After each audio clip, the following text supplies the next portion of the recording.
starring Mike Murray. This is SNL. SNL by the numbers. Numbers.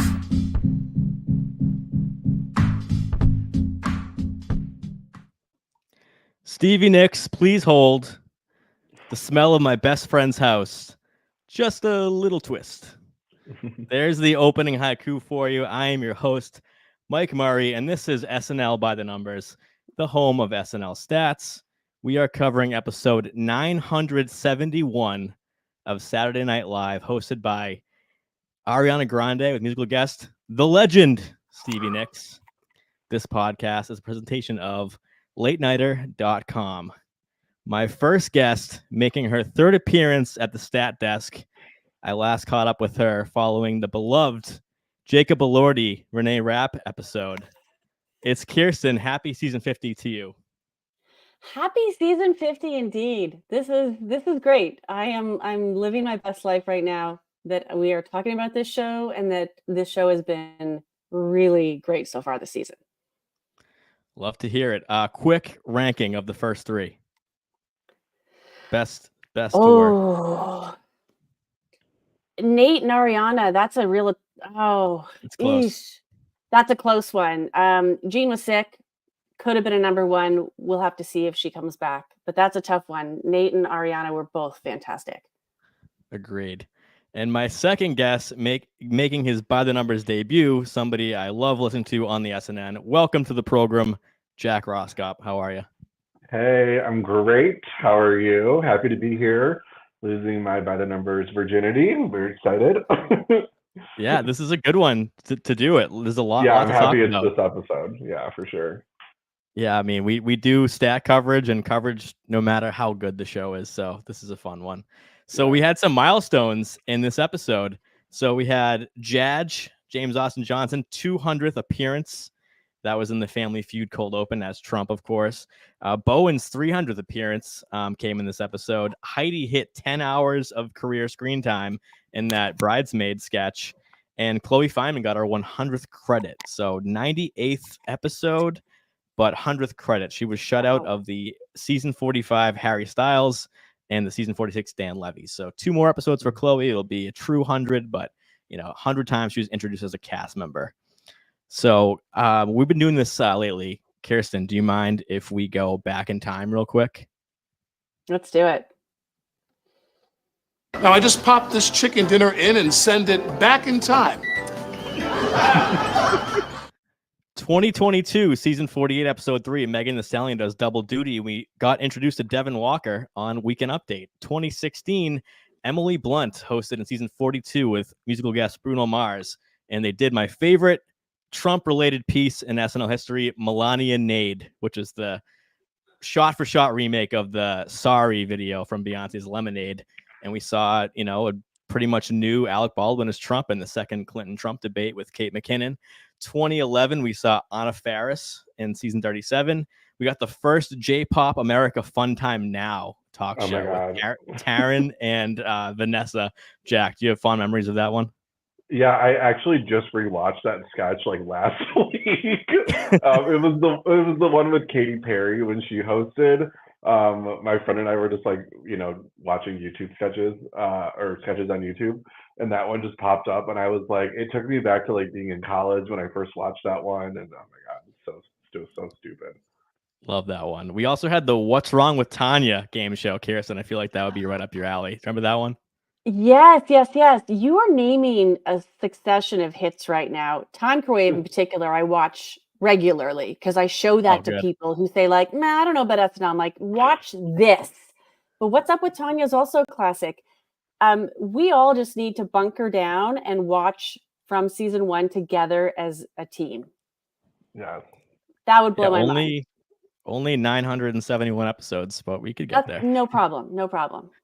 In 1994, season 20, the one and only appearance of John Travolta on SNL, and basically a celebration of his career because they had Quentin Tarantino's version of Welcome Back Kotter, and at the Goodnights, the whole cast sang and did choreography of Grease for We Go Together at the Goodnights. And in 1988, season 14, Matthew Broderick hosted. Musical guest The Sugar Cubes had the infamous nude beach sketch. So we're gonna take the chicken back out of the time microwave, Please. and we're back to the present day. We should all have Kirstin, different. We should all I should have a mustache on, and you should have a lady's hat on. Like that's how the time crave works. yeah, just play the clip in reverse. The best part of that sketch is when they go back to the present, or they go back in time, and Alec Baldwin is now Dr. Zaius from Planet of the Apes. That's my favorite part of that. Check out that sketch if you haven't seen it, or forget about it. So let's talk about this week's SNL. So Ariana Grande back. So we saw her last year with Josh Brolin. I thought that was a great episode, and she made a few appearances in that one. That was a great episode. Just had, the Shrimp Tower. I remember that one very well. But she did host back in season 41, and screen time back then, she did double duty. So I took out the musical performances, 16 minutes, 10 seconds. So Kirstin, how much screen time do you think Ariana got this week, excluding the musical intros? We saw her a lot. So I'm going to guess it's same, if not a little bit more. So 16:10 was last time. Just give me a minute number. Okay.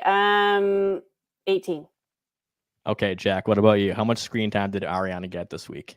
I'm going to go 17:32. Okay, it was 22 minutes, 15 seconds. Wow. So we saw 27.3% more Ariana Grande. So we got, it was a more Grande episode for Ariana. So, and let's talk about her as a host. So let's just open it up, because I want to do this segment called Grade the Host, using all this host data that I have going back now a lot of seasons. And so she ended up being 81st percentile if you do her impact on the episode. So I want to get my guest's opinion just before I give any deep analytics. So Jack, one, were you hyped for Ariana compared to the other slate that we got? I know people were excited for Mulaney right off the bat with Chappell Roan, and seeing Michael Keaton come back this week with Billie Eilish. But where did Ariana for you when you saw those Post-it notes? Were you most hyped for that? Yeah, this was probably the episode when we found out the first slew of hosts and musical guests. This was the episode I was most excited about. I cannot wait until Wicked comes out. So obviously she's promoting that, and it was like a no-brainer. And then I was also just really excited for Stevie Nicks to host, or to be the musical guest, because like how often does that happen, So yeah, I actually posted on my Instagram story this episode that I was like, oh my God, this is for the girls and the gays. So I was really, really excited that it was happening. And I thought she killed it. I mean, I feel like she was really able to flex her comedy muscle in this one, probably more than compared to the last. I mean, we saw her do impressions. Like, how often do we actually see hosts do fully fleshed out impressions of people? Probably not very often. So and really good ones. Yeah, and really, really good impressions. I think her Jennifer Coolidge was better than Chloe Fineman's Jennifer Coolidge. I stand by that. I was watching it with friends on Sunday night, and we were all just like, oh my God, her Jennifer Coolidge is so spot on. And I think it also says something to her vocal abilities, that she's just able to do that, so it kind of makes sense that she's good. But yeah, she turned out so many impressions. It was so fun. I think she was having a great time. And it was a fun episode to watch. Agreed. I remember her first hosting stint, and she really won me over with her Jennifer Lawrence, and she did their own Family Feud Oscars edition. And her Jennifer Lawrence, I just had never seen someone do an impression of her, and I thought she killed it in that first spot right there. Kirstin, what about you? How did you feel about Ariana this week? So I'm a casual fan. I don't have any of her music, but I know it. And I knew the episode would be good, but I didn't realize it would be great. And it had me go back to John's top 50 guests to see if she was on it. Because after this episode, she's got to be near to being on that list. She was pretty freaking fantastic. I think the show suited her so well because not only she's a singer, she's, fantastic at that. She is a great actor. She showed some serious acting chops. And where we talk about how stand-ups have a lane and improv has a lane. She's this hybrid TV background, but theater background and singer, which created this very amazing persona archetype for the show, which is I understand how to read to camera, but I'm also so comfortable in front of a live audience. And then sprinkle on top that she's a very talented impressionist, obviously by way partly because she has such great vocal technique. So I think her versatility was really well demonstrated. She looked like she worked hard too, which I appreciated. I don't know if I just have this impression she's a diva, probably because she's so cute and precious and stuff. But she doesn't seem like one. Who knows what she's like behind the scenes? I don't know. But she came off like she worked really hard. And I think my favorite thing about her, she's down to clown. Like, even though she always wants to look pretty, like she was wearing that ridiculous castrato wig, etc. Yeah, I want to talk about that for a second, this perception, because I'm not as online maybe as some people and know the feedback or the fandoms of these pop stars in a way that a lot of our listeners are. Jack, obviously you're pumped for Ariana. That I don't want to upset anybody, but I was watching the episode a second time doing the stats, and I just had this thought of, I feel like Ariana Grande is everything people say that Selena Gomez is, because I thought that she was one of the weaker hosts since we've been podcasting. The episode itself, I didn't love. I thought Selena's, yeah, Selena, yeah. Selena's, yeah. So seeing that one, and then seeing people like say the opposite, maybe just because they're huge fans of her. She seems like a very likable person. But then seeing Ariana, who I just feel like I get negativity from people about Ariana Grande, and maybe there's a reason why, and I'm not aware of it, but so versatile. The role she played, of course, the singing was so on point in the pre-tapes and live. So I was really excited to see it. So let's talk about her stats. So same as Nate Bargatze, 8 for 8 on being an A role. I always have to be careful saying A role, so it doesn't sound like I'm saying a hole, but the A role in all her sketches. So 8 for 8, including the monologue, was like a sketch leader, not just a supporting role. We saw a lot of that from Gene Smart in the first week. So here's a screen time breakdown. 4 minutes even for the monologue. That was 18% of her night. 4 minutes, 45 seconds in 2 pre-tapes. That was 21% of her night. And 13 minutes, 30 seconds in 6 sketches. That was, 5 sketches, 61%. So that's the Ariana breakdown. So she's, 81 percentile for all the hosts I've done, going back like 125 hosts I have data on right now. And as I said, screen time increased 27% from her first time. For some comparison, Bargatze went up 19.7%. Chalamet came back last year. He went up 49.8%, but I think that was because his first episode was during COVID and it was a lot less screen time overall. And then Jason Momoa, as an outlier, he went down screen time 23%. So you think that, invited back for good reasons, screen time would go up. So let's look at everybody else's screen time this week and let you guys talk about the cast or the cameos, who you want to talk about tonight. So here we go. Screen time reveal. And we'll talk about who followed her in the rankings here as they come up. So Ariana, as I mentioned, 22 minutes, 24 seconds. Stevie Nicks, we had to wait a little bit to see her the second time. 54 seconds on the title card there, waiting for the bumper in between. Went to a second commercial break, came back, completely redeemed herself and the show with Edge of 17. Just such a great song. Yeah. James Austin Johnson, cast leader in his career for the 6th time. He had 8 minutes, 38 seconds. Maya Rudolph, we saw twice, again, the same we did last week with Kamala and the Lonely Island pre-tape. We saw her in, as Kirstin mentioned, the Castrata sketch with Andy Samberg. She was 7 minutes, 4 seconds. Colin Jost putting in a respectable 5:50. Sarah Sherman back up the top of the charts, 5 minutes, 32 seconds.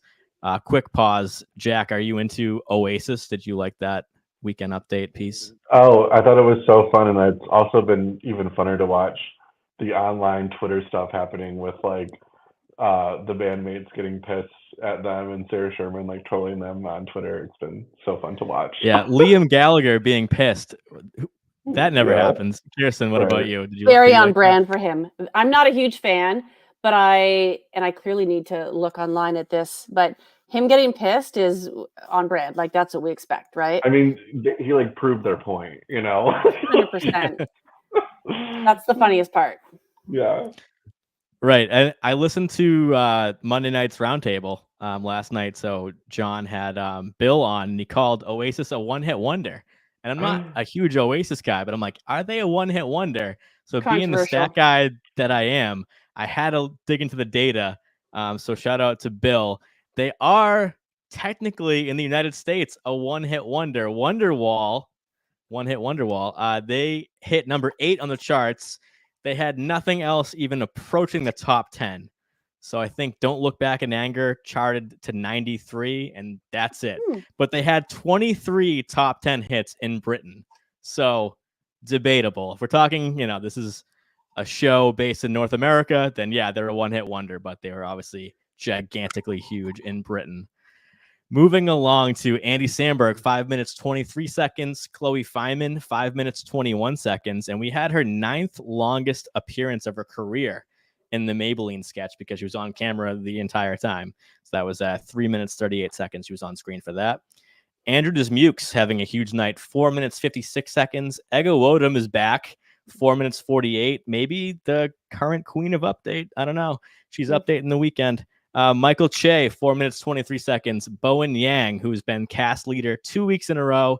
Now he's down to 4 minutes, 21 seconds, but that's still a great screen time over 4 appearances. Made his 3rd appearance as JD Vance in the cold open.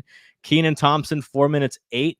Of course, the majority of that was as Steve Harvey at the beginning of the show. Heidi Gardner, 2 minutes, 29 seconds. And as I mentioned during the Bridesmaid Espresso song, reached 10 career hours of screen time. So congrats to Heidi. Love you, Heidi. Dana Carvey, 2 appearances, 2 minutes, 22 seconds. Michael Longfellow, 2 minutes, 4. Jane Wickline, 1 minute, 30. You might think that seems a little high. She was not really in the charade sketch, but I got some confirmation from the producer of the Best Friends House sketch that she was part of the furniture chorus. So if you're speaking or heard or seen during the show, that counts as screen time. So we had James Austin Johnson, Bowen, and Ariana with Jane singing as all the house coming to life. So that's 1 minute 30 for her. Mikey Day, 1 minute 25. Jim Gaffigan, 57 seconds. Emil Joachim, 49 seconds. Marcelo, 24. Just saw him as Domingo, which first of all, let's talk about that sketch. John hated it on Saturday, then he kind of liked it on Monday. Kirstin, how do you feel about it now that you've seen it a couple times? The ability of Ariana, who's a phenomenal singer, to sing poorly was remarkable. Yeah. And funny, because you think she comes out, this was second sketch. It was first sketch of the night officially, right after cold open. And you think she's going to let rip and we're going to be dazzled by her amazing pipes. And she's purposely singing completely flat. At least that's what I think it would be called. And that made it even funnier.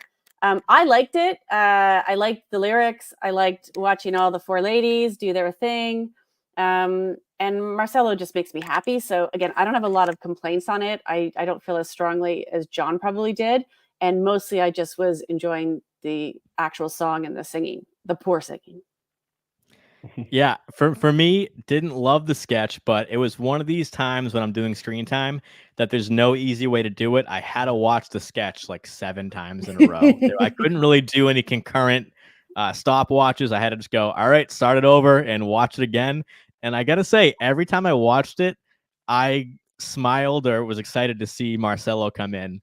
Direct from Domingo was, his rhyme to put his own name in there. Mm-hmm. And I thought he was just, for a sketch that might have been, a C, for some, or maybe a D for others, Marcelo got it up to be at least a C+ for me. Wrapping it up, Steve Higgins, 2 voiceovers for 16 seconds. Devin Walker, who's been having 2 great first weeks, only 9 seconds as the police officer in The Smell of My Best Friend's House. And then Ashley Padilla, rookie this year, 0 seconds. So our first shutout of the year. We went a long time last year before we got any shutouts, but first casualty of the cutting room floor was she had an update piece that was cut. So maybe we'll see it soon. So Jack, I want to go to you. Who on this list do you want to talk about? Any performances we haven't mentioned yet? I'm kind of surprised that Bowen was only 4 minutes and 21 seconds. I thought I think I was going into this episode expecting him to like be in every single sketch because I know that he and Ariana Grande are close friends and they're good friends and they did Wicked together.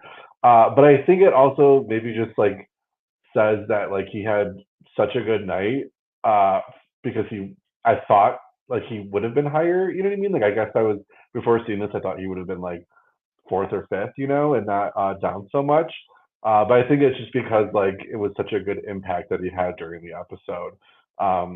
The family game sketch is just like a masterclass between the two of them. I mean, it's just so funny. The line deliveries were so good.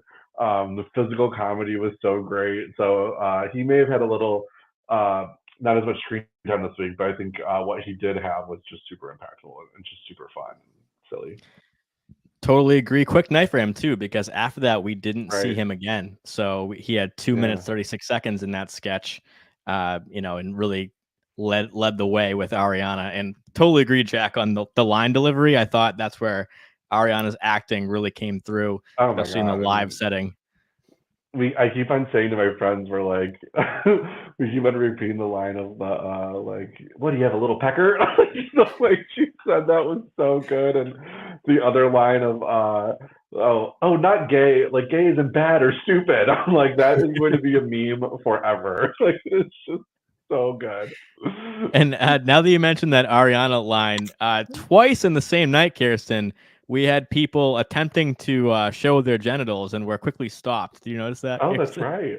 Yeah, I mean, listen, she's an attractive lady. They're getting excited around her for sure. Him tossing the doll, though, come on, like. Oh my God. That's just it. It was quality. It was so memorable, and I agree. I thought he would have been higher up the list. I'm oh really? Only 4? I felt like he was in so much of the night, and I suppose it's that we have this kind of fun halo effect of knowing that they've worked together and that they're friends, that they're probably just giggling backstage together, just makes him feel like a part of the whole show, even though he clearly wasn't. But yeah. I see in the chat from Gulliver. What was the other time? It was in the Castrata sketch when they said, show us, about that. And Ariana, quickly was going to show Antonio's castration, not the singing voice. So that was the other time. So yeah, using a lot of words for the first time on By the Numbers tonight. So yeah, Kirstin, who do you want to talk about tonight? Let's talk about Castrato. I thought it was very fun. It was a clever way to use her singing talent that wasn't just her singing, but that clearly was about her vocal range and ability. And some people hate on cameos. I love cameos. I am delighted out loud when someone shows up. I'm their prime target. And go nuts. Maya comes out, Andy comes out, and seeing them there, you think, God, they're good. And that's not to put down anyone else in the cast, but that time they spent on the show, the time they spend then away, continuing to work in television and film and come back, like, gosh, they're so smooth and so great at what they do. And that was remarkable, but it was just a fun sketch overall. I think it was clever and funny. It used the strengths and talents of everyone. Keenan had his throwaway shots, he was pulling face, checked all the boxes. Andy calling him Keenan at the end of the sketch too was like, so unserious. The best part of the entire thing for me. And apparently they did the same gag at Dress, but Keenan is just so good at the Keenan reacts that it made it look completely improvised, like he was caught off guard to be called Keenan in late Renaissance Italy, where Kirstin, so anyone in the cast that you want to talk about that you really liked, not just a sketch, but maybe somebody that like Jack was surprised, Bowen was maybe lower than expected, but anyone at all, or someone you wanted to see I'm more from surprised maybe? that Ashley was shut out because she had a good showing in the last couple of weeks, so that was surprising. I mean, I'm always a fan of Andrews. I don't know. I'm kind of gushy right now because we're coming off 2 incredible episodes. Let's talk about Ego as the Amazon worker. Yes, please. Who else could make a box and some packing tape its own character? And the fact that she kept wrapping the same section was hilarious. She really is owning the update desk as a guest and continuing to come up with characters that still feel different. I think a lot of the time, as much as I love them, people come back and there's always, so much of them in their characters. She has so much versatility that guaranteed when I know she's showing up, I am full attention, ready for it. And Amazon Worker was a highlight for me. Yeah, thanks for mentioning that, because that was going to be my takeaway on Ego's night and just her update appearances in general, is that she doesn't repeat characters. So, now we look at Ego because she's the star of Lisa from Temecula, and, that was, viral the first time, and then people kind of gave it some hate the second time. But when she gets to update, whether it's the Stingray or Rich Auntie with No Kids or this week, they're all tapping into some form of the female psyche that she's, tiptoeing into a little further than you'd like her to. And this was another case of that. And good point about the tape.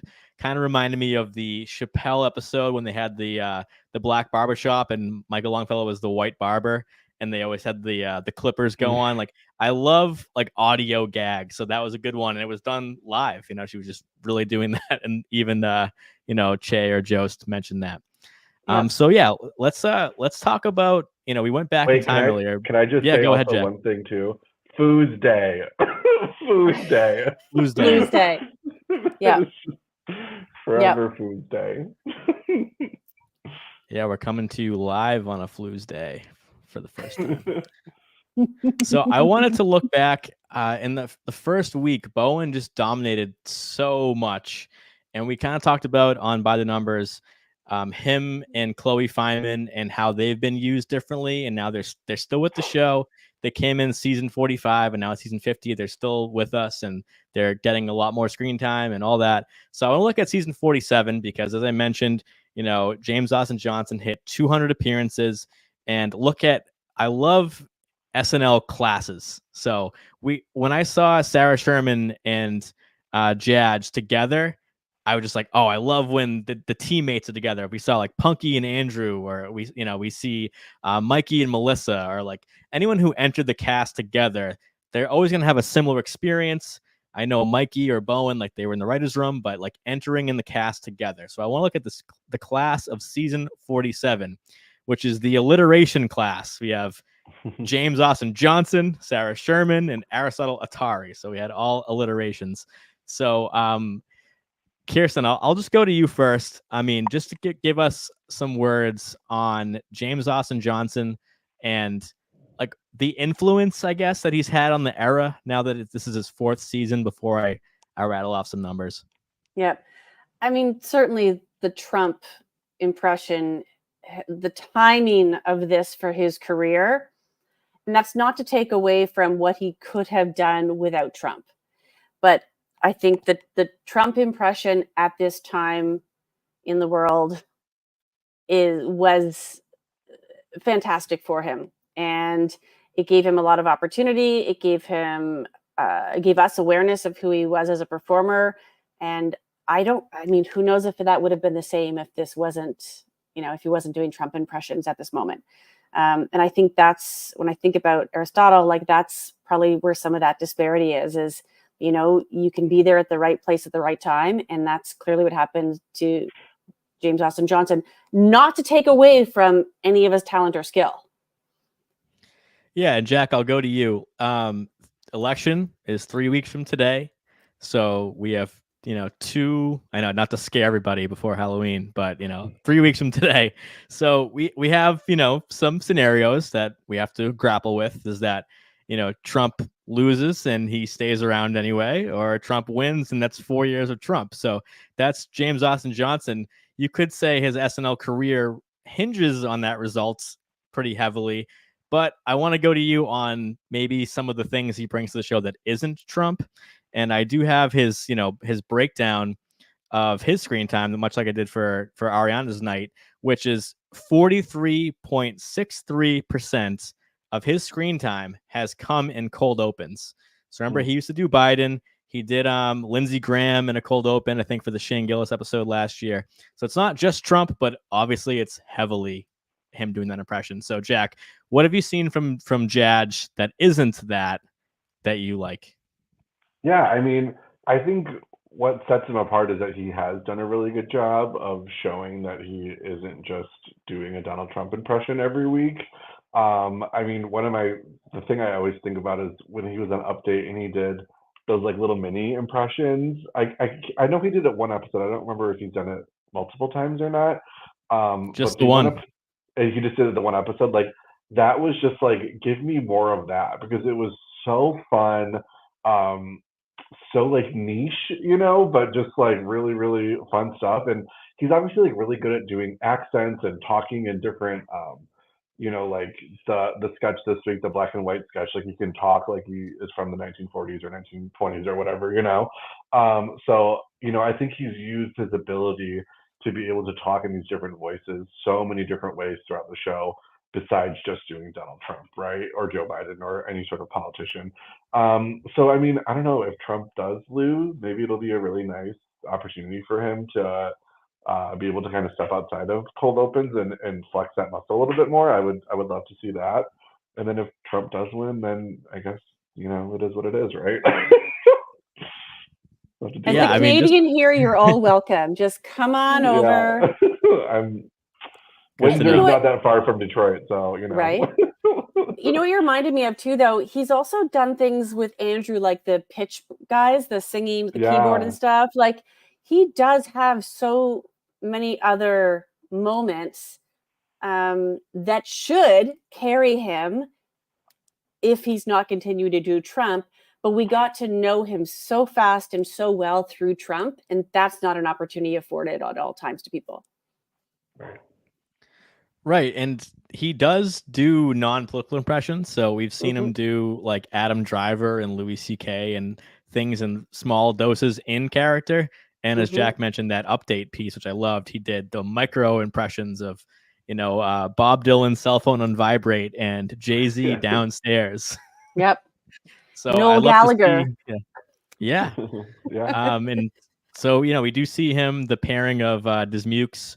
So if they stay on the show together for a long time, then I think we can rely on that to give him some work that isn't political. So excited for that. So if you're watching with us, I do have a season by season breakdown of our 47 class. So we look at James Austin Johnson. I'll just give you the screen time per episode so you can kind of see how much we're seeing of him. Season 47. Oh, and by the way, James Austin Johnson, perfect attendance. He's 62 for 62. He's never missed an episode. Even in the Billie Eilish one from his rookie year, I think he had just had his first child and was not in the studio, but was like a little bit in the TikTok sketch. So he's got perfect attendance, including the Paul Rudd COVID episode was in the Evening with Pete. So he's never missed a show.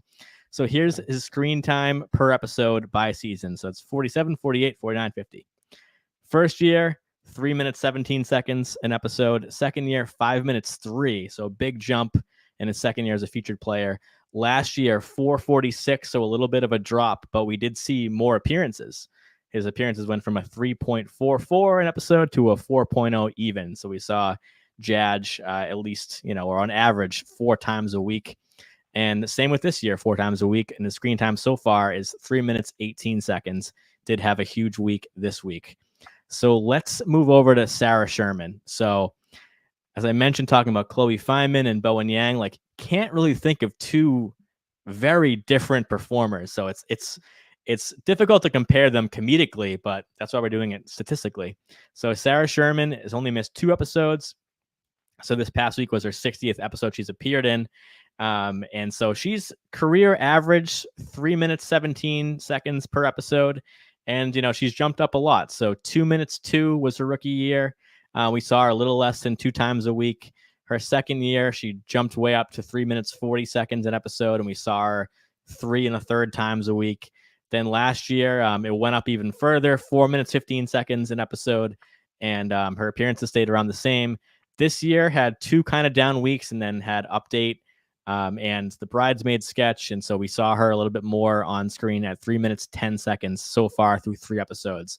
So Kirstin, Sarah Sherman, versus Jadge, not really a fair fight. But when you see the class that Lauren brought in, we'll talk about Aristotle a little bit at the end. But, bringing in James and bringing in Sarah, like he really tried to find, or the casting department find performers that were going to bring something different or at least their own to the show. So what do you have to say about Sarah Sherman in her 4th year?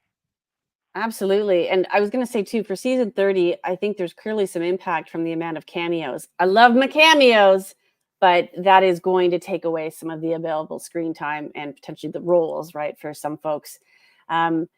Sarah is so zany and fun, and I think at this moment in time is great for the cast. I think she's almost too zany to have been a cast member in past years, but love her now. And she's fitting in well with both her very distinct own style of, I can't remember what her name for her comedy style is if you go see her. But that, which you get to see more of in Update and such, but then also just a very welcome member in your average sketch.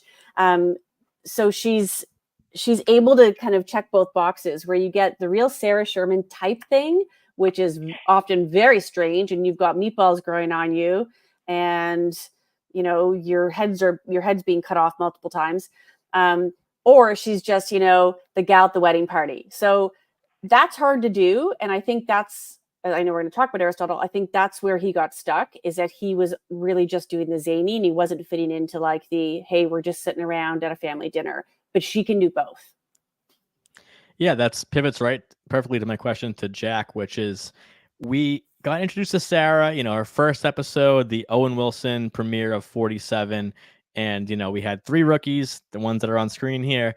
And she got to like lead a 10-1 with Andrew Dismukes with the poop testing sketch. So you send it in the mail, they open it up, they do whatever they do with it, that whole thing. So that was, she got a lot of good screen time on her rookie episode, her debut. And By the Numbers episode 1 this year, we talked about all debuts, first episodes for people. So we got introduced to her as, she's Sarah Squirm. You see her style, her aesthetic. It's like we heard the phrase, body humor and gore and all this stuff. So, but I feel like for better and worse, we're not really getting a lot of Squirm. We're getting a lot of Sarah Norm, which is great because she can't rely on just getting like the Chucky pre-tape every week or even the Michael B. Jordan roller coaster sketch with the teeth and all that, the crazy hair, because I kind of like Sarah as an underdog. When you do see it, it's great. But Jack, what do you think about just how she's kind of become more of one of the crowd and utility? And in recent season 49 and now 50, we haven't seen a lot of Sarah Squirm. How do you think that's affecting her career trajectory right now? I think she's adapted, right? Like I remember when she was first announced, and I was sort of just like, okay, how is this gonna fit? You know what I mean? Like you have to bring your sense of comedy and make it fit into the mainstream, right? Because SNL isn't just one brand of comedy audience, it's a broad sort of spectrum of that. And I think she's done that.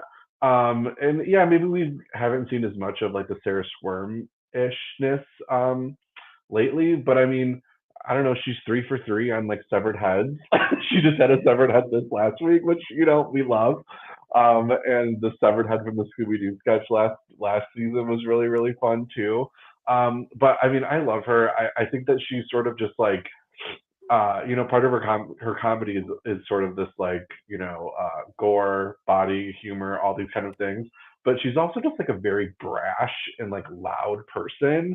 And I think like things like her doing Weekend Update with Colin, they have like such a great chemistry together. And her kind of like nagging at him has really served her well. And I think it's really like she's found her own little lane in there of playing these little characters. And I don't know, I love her on my TV. She's so fun to watch. Same, and I've loved to see her growth, because you mentioned the word adapt, which I think is really the correct answer here, is adapting to the writer's room, to the format, and to the audience, which are three extremely important things to succeed on this show, that I just listed. But yeah, bringing the squirm to a norm, being just, woman A or woman B, and just having a twist, just a little twist on bringing her styling to an average kind of throwaway character, which is, we've seen that so much with like a Cecily Strong, where it's, Cecily's playing it Cecily's way, but she's not interrupting the sketch or hamming it up. Totally. That it's taking focus off the storyline or whatever. So I mentioned JJ, how 44% of his screen time is during the cold open. No surprises there. We see him 40% in live sketch, about 10% in pre-tapes, and 7% in update. Sarah Sherman, Weekend Update, represents almost 21% of her screen time. So we are seeing that her at the desk, people early on were like, oh, she's doing Sarah News. She could be a precursor to a Sarah Sherman hosted update. She brings her own set with her, that kind of whole thing, which we haven't seen that in a while, but we've seen, variations of that character. So update has definitely been something that she's leaned on to get her own characters across, often at Joe's expense. But yeah, live sketch player. She kind of has like a Keenan or an Ego number for live sketch percentage. Someone that you see live more often than you don't. So I mentioned some pre-tapes, so did Jack, like the Scooby-Doo, the tennis with Momoa, the Chucky one, all these ones that are, they're like classic Sarah Sherman, but she is a workhorse in live sketch. So that's definitely, I love seeing Sarah's growth. So let's move on to the only member of season 47 class that did not make it to a second year, Aristotle Athari. I've covered it. I have his screen time memorized now, 15 minutes, 38 seconds, because 15 minutes of fame right there. So his ending up stats, he was in 16 out of 21 episodes, so 5 shutouts, average of 45 seconds per episode. So we don't need to dwell on, the sad part of, when someone's a one-hit wonder. There's a lot of, speaking of those, a lot of, cast members that people remember because their stats were so bad, or remember because they're angry that they're gone. I think we're seeing that with Chloe Trost. So Kirstin, with Aristotle, you mentioned him a little bit, so I want you to go a little further. We saw him, 20% of his season was Angelo, which is what he's remembered for. And 17, almost 18% of his career was Laugh and Tosh 3000 updates. So that's 2 appearances that account for almost 37%, 38% of his whole career, because it was so brief. So I want to ask you, how you remember him other than those 2, because I lean on you for like the kind of style. I feel like you always have great takes on that. But also, if he did stay, would you have replaced Molly, Longfellow, Devin, or Marcella with Aristotle, or did it all work out? Ooh, this is an interesting one. I do remember those 2 characters the most, and I really, really enjoyed them. And from what I understand, they're characters that he definitely performed before and outside of the show. So they were well established for him. I think what's tough is that we don't have the context of what it's like to be in his position, or in the position of anyone who joins the show, and what it's like in the writer's room, and what it's like to fit into this group dynamic, and what it's to fit in with this new cohort of JJ and Sarah. That's the tough part. He could be a lone wolf, and he could have been pitching all sorts of ideas, and they just weren't fitting that time and place. And this is a broad statement. This could have happened to a Chloe, a John Radnitsky, like all of these people who we know did had memorable moments and are great performers, but didn't last more than one season. And I think there's just so much that we can't appreciate because we don't know. That's the sad part. I will push back a little bit because we do have please. context, because John Schneider, our fearless leader, did interview Aristotle on this platform. So if you're newer to the podcast, go back on YouTube and watch the interview, because I thought it was extremely insightful, because a lot of people want to take a victory lap, or maybe they get so huge they don't need to, where you have Aristotle, who, I still follow him. He's doing products all the time. He's doing great, it seems. So it's not like we have to boo-hoo that he's on an SNL, because he's still working and has a great stuff to look forward to. But he did talk about that. So I just want to tell the listeners that if you're newer to the pod, go back and listen to his own words. Don't listen to me. I need to also. That's the thing, is we have to remind ourselves they made it to SNL. That is still a very rarefied club. Like, that is so remarkable. I don't know inside Lauren's head why some people work and some people don't. I mean, that's also part of it. But would I like to see him more? Yeah, I enjoyed the moments that he had greatly. I don't know if I would have replaced someone else with him. Marcello, no way. He's a star. He deserves his own lane. Longfellow's coming into his own. The water slide sketch was prime. That was his moment. It was the delivery style. Like, he found a great partner in Nate that had that happen. So that was a moment that I think reminded us that Longfellow has more to show. And then you have Molly, who, again, didn't stick around too long, and Devin, who hasn't had a memorable moment for me. So that's tougher to say, if put to the test. If Aristotle, Devin, and Molly were the cohort, who would I keep? Oh, don't make me choose. It's a tough question. We don't want to say, I wish it were you, or any of that stuff. But I think it's interesting because a lot of people, fly their flag for a certain cast member, but then they're like, well, we wouldn't have seen that person next. And every year since we've been podcasting, and now every year for a long time, SNL has brought in a new hire every single year. So last year was only one. This year it's 3 new ones. I was talking about the debuts on the first episode, and we had that class of Noel Wells, Brooks Wheelan, John Milheiser, Mike O'Brien, Beck Bennett, and Kyle Mooney. And so if you saw that first episode, I would love to have the time machine and think like, oh, pick who's going to stay, and say, oh, you think it's Beck and Kyle for a long ass time, where, you might have thought it was somebody else. And they brought in a lot of men, brought in Noelle was the one female addition, and Beck and Kyle end up staying and really coming to their own. But that first episode, Kyle got, Bruce channeling on, and that was it. He had this Leslie and Kyle pre-tapes and stuff. So Jack, do you have any take on Aristotle before we move on? Not really. To be completely honest, he wasn't super impactful for me. Maybe if he would have been better at live sketches or something like that. No big deal. Maybe given a second season to sort of work that out, maybe it would have worked out better for him. And I could see him maybe sort of playing, maybe like the Mikey Day kind of character, who's just a really great straight man, who's just reliable.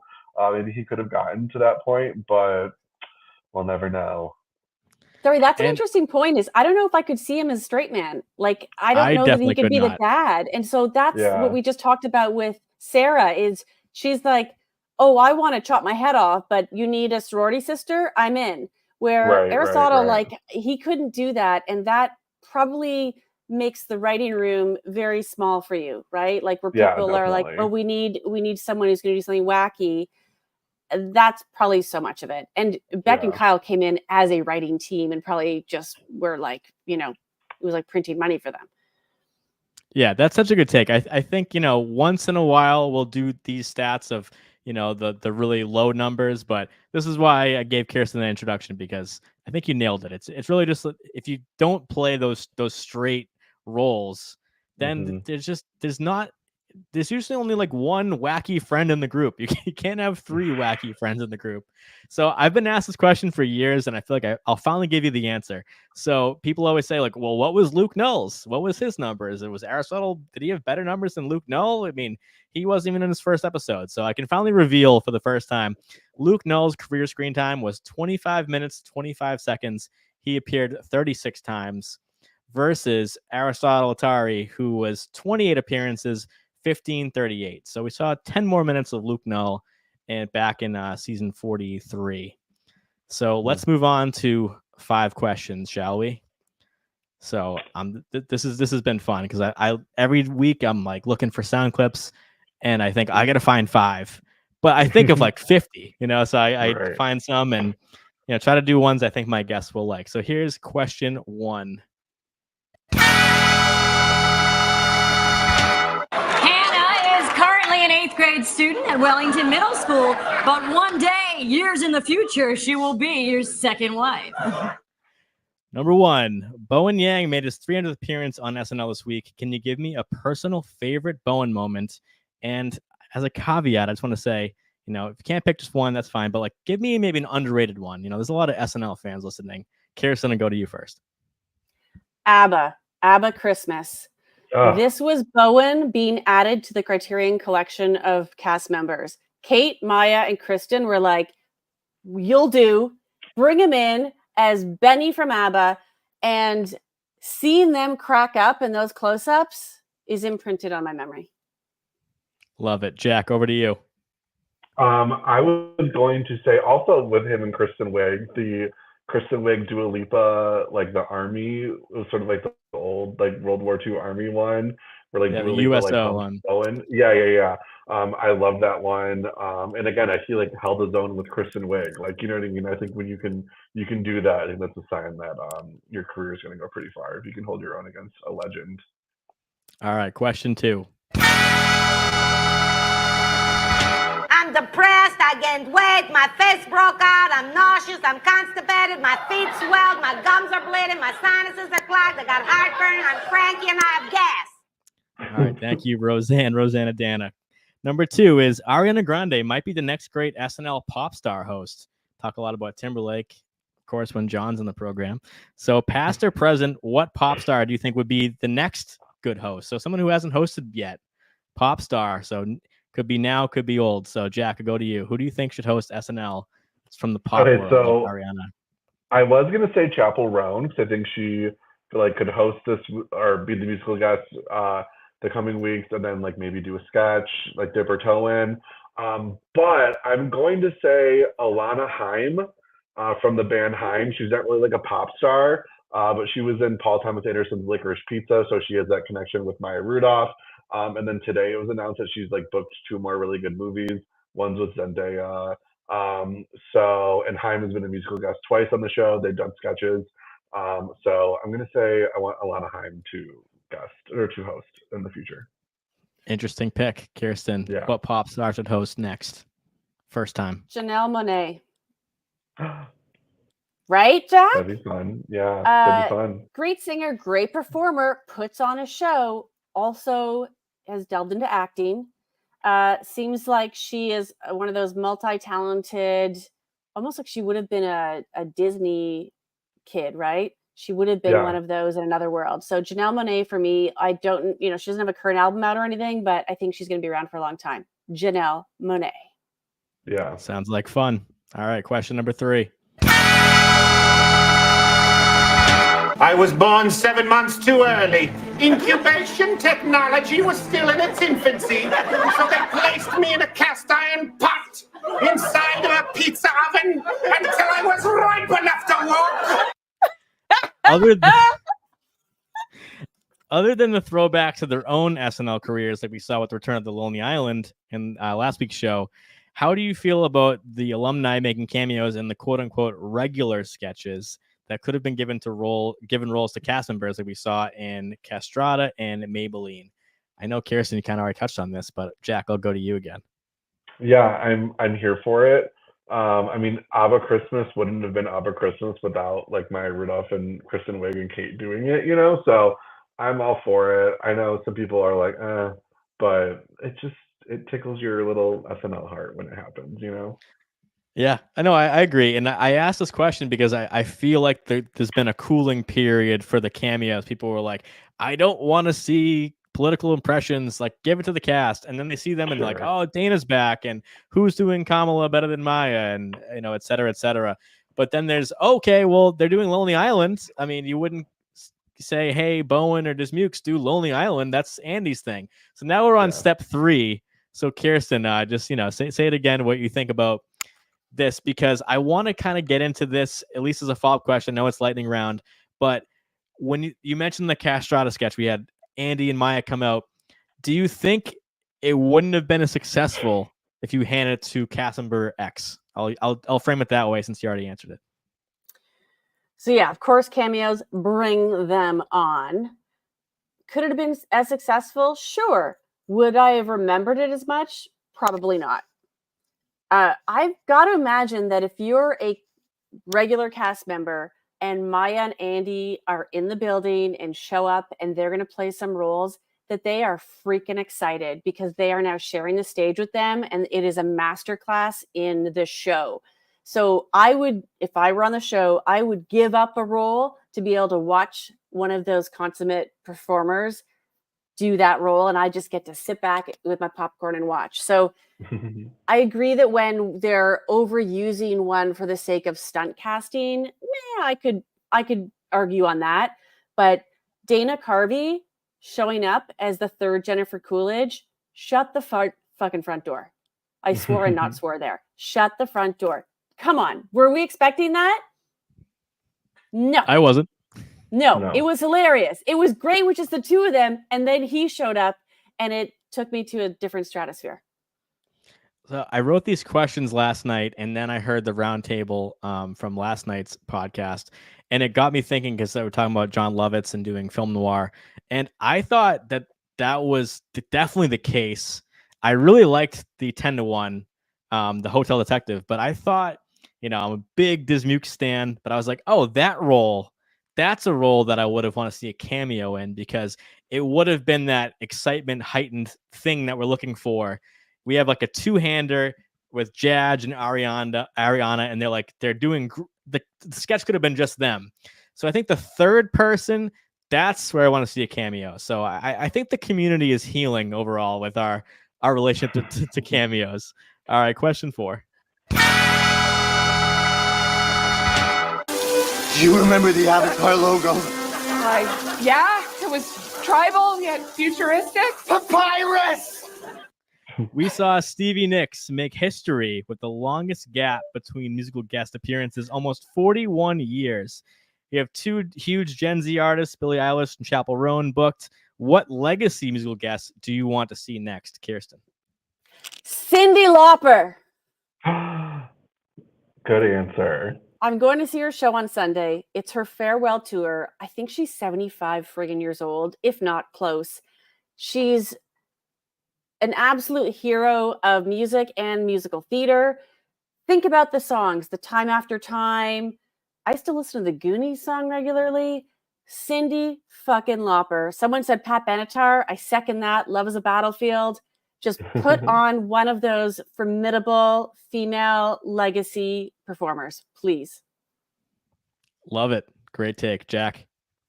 Okay, so I was inspired by the episode, and I'm going to go with Celine Dion. I think it would be like a cultural, oh my god, like moment, right? Because of like what's going on with her and all these things, and like maybe she might perform again. I don't really know.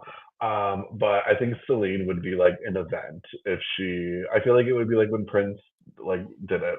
Like during SNL 40 that year, maybe he did it. I can't remember. It'd be like royalty coming to town. Like there'd be like a full procession. It feels like when she pulls up. Yeah. But I want more of this. I want more of like. I like when Bruce Springsteen comes by and does like the holiday show, things like that. I want more. Of these artists getting their flowers and doing this. Yeah, because when McCartney's there, Paul Simon, we've seen at least in the past 10 years. And, I follow current music. I'm excited to see someone make their big break there. But something about Stevie Nicks on Saturday which I was just hyped. Like, I'm a huge So Fleetwood Mac hyped. fan, and same. kind of just the, will she or won't she play an oldie like that hanging in my head of, kind of anticipating that. I knew the first song was going to be her new single, The Lighthouse, but like that second spot, I'm like, will she do Fleetwood Mac? Will she do Edge of 17? I just, that aspect of it brings the MG spot to a whole new level. And I know we don't talk about it a lot on these shows because, we're analyzing more of the cast and the sketches and all that. But when you have a legacy host, just the energy is so different. We saw Jim Gaffigan comment that, there's never been more of the crew and the cast like going out to see her play. So, we do get that. I guess now, like, we see the new greats, like, Foo Fighters comes back, and like it's bigger deal, more of a recent legend, or when Taylor Swift like an shows Adele up or somebody. Yes, yeah, of course, because it's the like, new royalty. So I love those picks. So I have a second choice. Yeah, go ahead. Dolly Parton. Oh yeah, that'd be good too. That would be so good. She hasn't been on since '89. Or Cher. Still looks would just love as Cher. great. Cher. So many good picks. Yeah. But yeah, it could be somebody for people in the chat. I'm seeing Carole King, Elvis Costello, Carly Simon, Pixies, Stevie Wonder, Vanessa cool. Williams. Yep. Pat Benatar, as Kirstin mentioned in the chat. So that there's just so many good options, and I know that you have to have the performer willing and available to do it. But like SNL, please, like I'm happy for Billy and Chappell. Love their albums and listen to them all the time. But for this season, let's do some more legacy. All right, last question. Your word is little pig boy. Michael Keaton is up next. This is a little, off SNL for a second. But what is your favorite Michael Keaton performance? Doesn't have to be comedy, but Jack, what do you think? Michael Keaton. I'm really not like a super huge Michael Keaton fan, to be honest, but I love Birdman. It's a great movie, super fun to watch. Beetlejuice 2 was good. So Beetlejuice is always great. All right, no one say it a third time, please. Kirsten, your favorite Michael Keaton performance. Someone just mentioned it, and it's Mr. Mom. For sure. That reminds me of my childhood, and I think that's when he was peak. What's funny is I also thought this was about his time on the show. So one of my favorite sketches is Easter Candy because it's absolutely demented. Tell the folks at home real quick what that sketch is because they have, a couple days to look it up. You bet. He is a very creepy man who is introducing you to all of the delights in his Easter basket. And there are some jaw-dropping moments in which there's a Santa Claus chocolate that's snuck into the basket, and he calls him an attention whore. There are also some inappropriate things that he references about hollow chocolates. So check it out. Say no more. He really knows how to hold a face and pause for the laugh, and he's down to clown. So I'm very excited for his return. All right, awesome. I would give a shout out to, just to be some more recent, is the other guys. I mean, Michael Keaton in like a very supporting role. Mark Wahlberg, Will Ferrell, police comedy, and he plays the police chief, or Captain Gene, as they call him, and such a scene stealer. I mean, you have Will Ferrell and a great cast. There's so many memorable scenes that don't involve him, but if you go back and watch Michael Keaton's like his beats and his like tempo that he does like as that character, it's kind of unbelievable. So shout out to that performance. All right, last segment of the night, we have an updated power ranking. So this is a stat that includes every single piece of data that I collect and put it all into one weighted average to get their overall score or their impact for the night. We had a ton of movement this week. So I'm going to read how they go right now, how it stands, and then tell you how it moved from last week. So number one, still Bowen Yang, because his first 2 weeks were monstrous, just 115, 140. This week was an 85, so he's averaging in a 113. So he's already almost 40 points ahead of number two. So I don't see, unless Bowen has some really off weeks, he's going to stay up pretty high for a while. Number two, of course, Colin Jost, because in this up and down movers and shakers, Colin Jost just consistently getting tons of screen time. So he's number 2. No surprise there. James Austin Johnson jumped from number 11 to number 3. He's at a 76. Number 4, Chloe Fineman. She jumped up. She's at a 66.2. Michael Che at number 5 at a 56. Andrew Mukes. He jumped up from number 12 to number 6. He's at a 55.7. Keenan's at number 7 with a 55, tied with Mikey Day, who's at number 8 just by, decimal points. Heidi Gardner's at number 9, 52.5. Ego Wodom's now in the top 10. We'll love to see that, 51.2. Marcelo, huge drop because I only saw 24 seconds of him as Domingo. So he was number 4. Now he's number 11. That's how crazy the power rankings are in the early weeks. Number 12, Sarah Sherman, 47.1. So she's up after that, Gallagher Brothers Oasis piece. Devin Walker, the biggest drop because we saw barely any of him, only 9 seconds. He was number 3 last week. Now he's number 13. So Devin Walker's at a 46.9. Michael Longfellow staying, he had a 64 last week, now a 46. Now he's at a 41. Number 15, now we have all the rookies. Jane Wickline at a 40.4. Number 16, Ashley Padilla, after the shutout, it's now averaging a 17.4, but still ahead of the wickedly talented Emil Joachim at 15.7. So there is the current power rankings. Jack, first time seeing this by the numbers. This is your initiation ritual, is to look at the power rankings and see the tea leaves. So what do you think? I think Bowen's probably going to stay up there for a while. And I think this election season will probably hold James Austin Johnson pretty high up in there too. I'm surprised by Mikey Day because he always seems like he's just like always in every sketch, and being sort of middle of the pack doesn't seem very like on brand for him. So I would hope to see him go up a little bit more too, but I feel like this like top 3 or 4 might kind of write it out for the rest of the season. It'll be interesting to see what happens. Definitely interesting. As I've mentioned, the top 3 last year was like an absolute dogfight down to the finale. Bowen, Heidi, and Mikey. So we see Bowen number 1. He finished number 3 last year. So behind Heidi and Mikey. Mikey was number 1, Heidi number 2, Bowen number 3. Now we're seeing Mikey and Heidi at 8 and 9. So Kirstin, what do you think about that? Yeah, I was just going to mention, you said Mikey, you're surprised. I was going to add Heidi to that. So yeah, I go too. Like those are,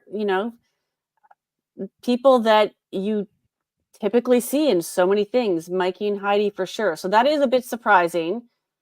It's tough because Colin and Michael kind of throw it a bit because obviously update, right? When you're looking at just sketches, typically then you'd have Bowen, JHJ, Chloe, Andrew. I'm not so surprised. I would like to see Emil. What am I? Emil, thank you.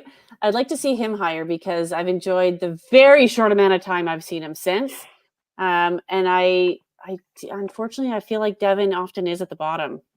And I'm not saying that's a good thing.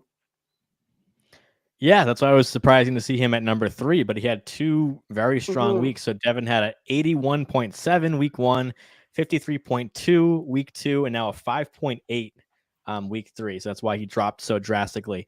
But I saw it in the chat mentioned, 5 episodes in 6 weeks. This is from Urban in the chat. That means they probably have to prioritize different cast members each week. And I think that's a good thing. It shouldn't be the top 5 just gaining power every week. It should be up and down because that's why it's fun to see this in like the late teens getting to episode 20 is, how is your whole season as a body of work looked? Because anyone, as I said, can have a good week or a bad week, which is why we always wrap up with this stat. So, Jack, so early to tell, but just in case I don't see you again this season, same for you, Kirstin.